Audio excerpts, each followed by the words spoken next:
السلام علیکم۔ اب میں بات کروں گا اسموگ سے بچاؤ کی احتیاطی تدابیر۔ پچھلے 2 لیکچر میں ہم نے اسموگ کے بارے میں جانا، اسموگ ہے کیا۔ دوسرے میں ہم نے دیکھا کہ اسموگ کس طرح انسانی زندگی کے لیے خطرہ ہے۔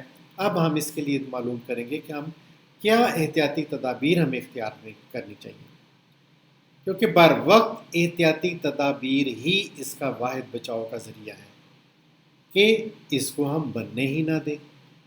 پھر اس میں کچھ تو ہمارے کرنے والے کام ہیں کہ ہمیں ایک ذمہ دار شہری کی طرح بیہیو کرنا چاہیے، اور کچھ حکومتی اداروں کے کام۔ ہمارے کرنے کے کام کیا ہے کہ ہم محتاط رہیں گے تو محفوظ رہیں گے، تو وہ احتیاطیں ہم نے کرنی ہیں، ہم آگے ڈسکس کریں گے۔ پھر ہم ایک ذمہ دار شہری ہونے کا ثبوت دیں، اور وہ کیسے، وہ بھی میں آپ کو بتاتا ہوں۔ جیسے کوڑا کرکٹ کو مت جلائیں۔ اکثر میں نے دیکھا ہے جب میں گزر رہا ہوں ٹریفک کے روڈ کے کنارے، جو یہ کلینرز ہیں جو روڈ کی صفائی کر رہے تھے، انہوں نے کوڑا اکٹھا کیا تو آگ لگا دیتی ہے۔ اور اسی طرح بہت ساری دوسری جگہوں پہ بھی کوڑے کرکٹ اکٹھا کیا تو ایزی ویسٹیج ہے، اٹھا کے کسی کوڑا دان میں پھینکنے کی بجائے وہیں پہ آگ لگائی اور تلف ہو گیا۔ تو آپ کوڑا کرکٹ کو مت جلائیں۔ پھر دھواں چھوڑنے والی گاڑیوں حضرات سے التماس ہے کہ وہ ان کی بر وقت مرمت کریں، کیونکہ اس سے نہ صرف آپ کی گاڑی کو ڈیمیج ہو رہا ہے، آپ کا انجن بھی ویک ہو رہا ہے، پلس آپ فضا کو بھی آلودہ کر رہے ہیں۔ تو ایک ذمہ دار شہری ہوتے ہوئے دھواں چھوڑنے والی گاڑیوں کی بر وقت ان کی مرمت کروائیں۔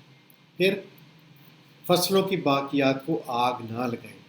ہم اس کو تلف کرنے کے دوسرے طریقے بھی اختیار کر سکتے ہیں، اس لیے یہ موسٹ امپورٹنٹ ہے آج کل کے موسم میں، کیونکہ آج کل کے موسم میں چاول جب کٹتا ہے، انہوں نے اگلی فصل کی تیاری کرنی ہوتی ہے، تو پورے پنجاب میں، انڈین پنجاب میں، پاکستان کی طرف پنجاب میں، تمام کسان کھیتوں میں یہ فصلوں کی باقیات کو آگ لگاتے ہیں، تو ہم اس کو آگ نہ لگائیں۔ پھر سب سے اہم جو ہماری ذمہ داری ہے کہ ہم کیسے بچاؤ کر سکتے ہیں اپنا، وہ ماسک ہے۔ ماسک پہنیں، خود بھی محفوظ رہیں اور دوسروں کو بھی محفوظ بنائیں۔ دیکھیں، میں کہتا ہوں کہ اگر کرونا نے ہمیں 2-3 سال میں یہ نہیں سکھایا کہ ماسک پہننے سے نہ صرف ہم خود بچ سکتے ہیں بلکہ اپنی فیملی کو بچا سکتے ہیں، یعنی آج کل بھی پیشنٹ کلینک پہ آ رہے ہیں، نزلہ ہے، کھانسی ہے، بری طرح کھانس رہے ہیں، لیکن ماسک نہیں لگایا۔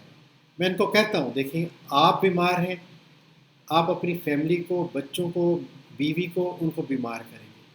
اس کا کیا ہوگا الٹیمیٹلی؟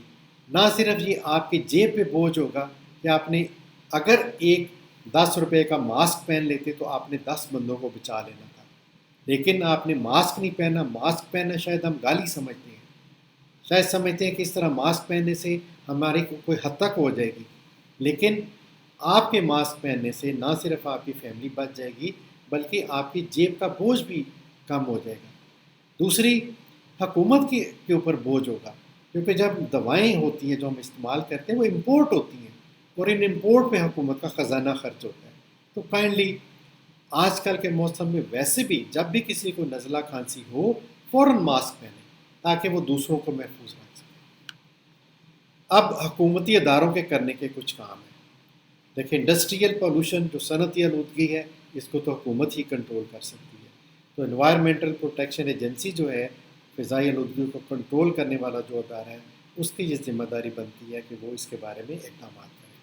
اسی طرح گاڑیاں جو دھواں دیتی ہیں، اس شخص کی جس کی گاڑی دھواں دیتی ہے اس کی خود ذمہ داری ہے، لیکن اگر وہ نہیں کرتا، ایک وارننگ پہ، ایک چلان پہ، دوسرے پہ، تو پھر اس کی گاڑی کے لیے مناسب کوئی نہ کوئی حکومتی اقدام کیا جائے، گاڑی کنفسکیٹ کر لی جائے یا اس کو سیل کر دیا جائے۔